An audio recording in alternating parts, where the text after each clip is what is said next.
Assalamualaikum warahmatullahi wabarakatuh. Kami dari kelompok 4 yang terdiri dari Mahalusri Mansyah, Adil Maulana Ishak. Kami akan mempresentasikan tentang PPT Permanfaatan Sumber Daya Maritim. Bab 1. Pendahuluan latar belakang. Indonesia adalah negara kepulauan terbesar di dunia dengan lebih dari 17.000 pulau dan garis pantai terpanjang kedua di dunia.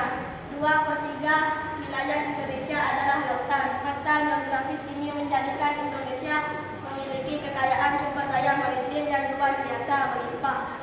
Lautan bukan hanya pemisah antara pulau, melainkan jembatan menghubung dan sumber kehidupan bagi jutaan rakyat Indonesia. Sumber daya maritim ini mencakup berbagai potensi seperti perikanan, tangkap dan budidaya, terumbu karang yang indah untuk pariwisata, jalur strategis untuk perdagangan laut hingga potensi energi terbarukan dari arus laut. Pemanfaatan sumber daya ini secara optimal dan bijaksana adalah kunci untuk meningkatkan kesejahteraan masyarakat dan memajukan perekonomian nasional. Oleh karena itu, penting bagi kita sebagai generasi penerus untuk memahami potensi, cara pemanfaatan dan tantangan dalam mengelola kekayaan laut kita. B. Rumus masalah. Berdasarkan latar belakang di atas, maka rumusan masalah dalam makalah ini adalah apa saja potensi sumber daya maritim yang dimiliki Indonesia, bagaimana bentuk-bentuk pemanfaatan sumber daya maritim di Indonesia, apa saja tantangan yang dihadapi dalam mengelola sumber daya maritim secara berkelanjutan. C. Tujuan penulisan. Adapun tujuan dari penulisan makalah ini adalah sebagai berikut: untuk mengetahui dan mendeskripsikan berbagai potensi sumber daya maritim Indonesia, untuk menjelaskan berbagai bentuk pemanfaatan sumber daya maritim untuk kesejahteraan masyarakat, untuk mengidentifikasi tantangan dan upaya dan perlu dilakukan dalam menjaga kelestarian sumber daya maritim. Bab 2. Pembahasan. A. Potensi sumber daya maritim Indonesia. Berbagai negara maritim Indonesia dianugerahi potensi sumber daya kelautan yang sangat besar dan beragam. Potensi tersebut dapat dikelompokkan menjadi sumber daya hayati. Ini adalah kekayaan laut yang dapat diperbaharui seperti ikan, udang, kepiting, rumput laut, dan terumbu karang. Perairan Indonesia merupakan rumah bagi ribuan spesies ikan dan biota laut lainnya, menjadikannya salah satu pusat keanekaragaman hayati laut dunia. Sumber daya non-hayati ini adalah sumber daya yang tidak dapat diperbaharui seperti minyak bumi dan gas alam yang berada di lepas pantai, serta berbagai jenis mineral dan bahan tambang lainnya. Energi kelautan. Lautan Indonesia menyimpan potensi energi terbarukan yang besar, misalnya energi dari gelombang laut, ombak, pasang surut air laut dan arus laut. Jasa lingkungan. Laut juga memberikan jasa berupa keindahan alam untuk pariwisata, wisata bahari, serta fungsi sebagai jalur transportasi atau penghubungan laut yang sangat vital.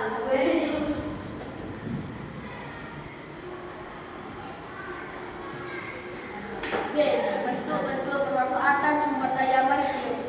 Pemanfaatan kekayaan laut ini dilakukan dalam berbagai sektor kegiatan ekonomi, di antaranya: 1. Perikanan. Sektor perikanan adalah bentuk pemanfaatan yang paling umum.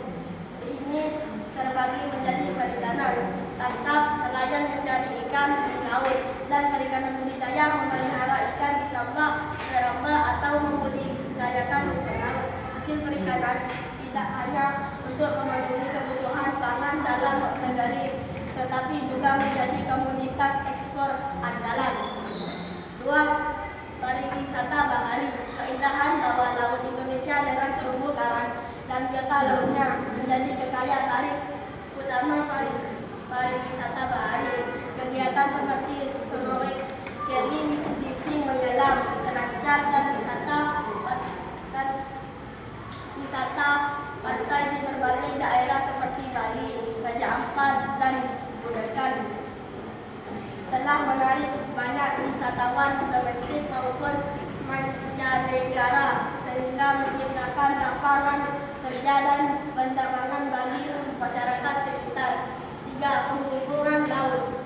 Sebagai negara kepulauan, laut adalah urat nadi transportasi di Indonesia. Kapal-kapal digunakan untuk mengangkut penumpang dan barang antar pulau, memastikan distribusi logistik berjalan lancar ke seluruh pelosok negeri. Pelabuhan besar seperti Tanjung Priok, Jakarta, dan Tanjung Perak, Surabaya menjadi gerbang utama perdagangan internasional.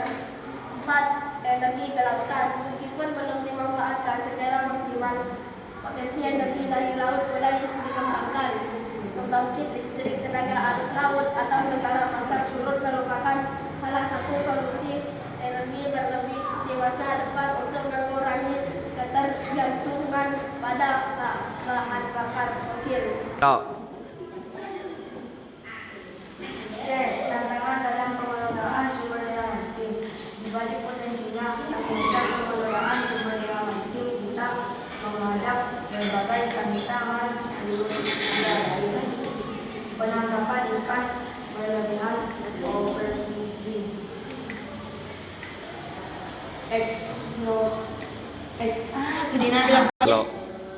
eksploitasi ikan yang melebihi kemampuannya untuk pulih dapat menghabiskan stok ikan. Praktis ilegal, penggunaan bom ikan dan bukan harimau yang merusak terumbu karang dan ekosistem laut secara keseluruhan.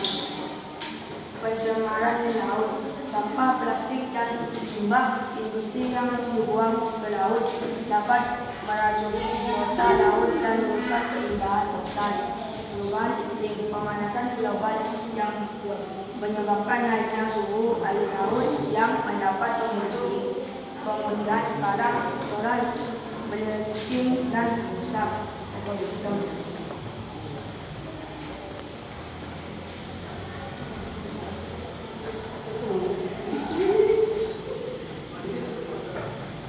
Upaya pemanfaatan yang berkelanjutan untuk mengatasi tantangan tersebut dan memastikan sumber daya laut tetap lestari untuk generasi mendatang. Diperlukan upaya pemanfaatan yang berkelanjutan. Beberapa cara yang dapat dilakukan adalah menangkap ikan dengan alat yang ramah lingkungan, tidak membuang sampah sembarangan ke laut atau sungai, melakukan rehabilitasi terumbu karang dan hujan mangrove, mendukung pariwisata yang bertanggung jawab dan tidak merusak lingkungan. Pemerintah memperkuat pengawasan laut untuk memberantas praktis ilegal.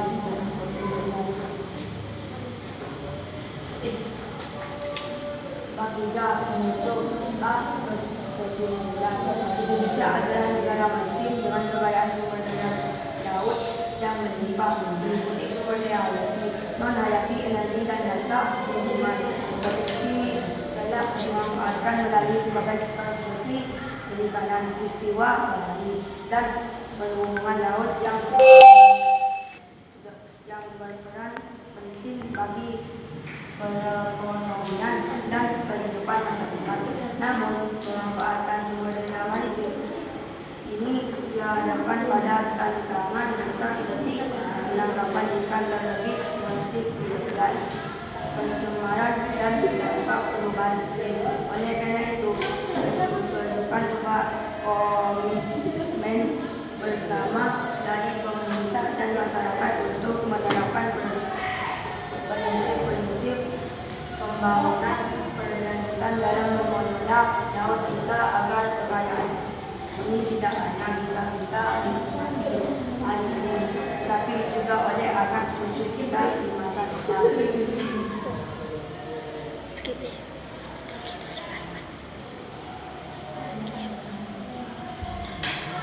B. Saran.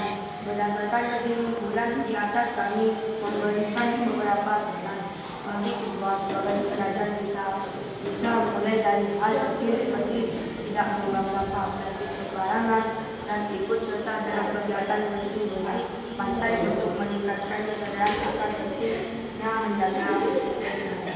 Bagi masyarakat utama yang mencintai wilayah pesisir ini diharapkan dapat beralih menggunakan alat tangkap yang ramah lingkungan dan aktif dalam menjaga ekosistem laut di sekitarnya.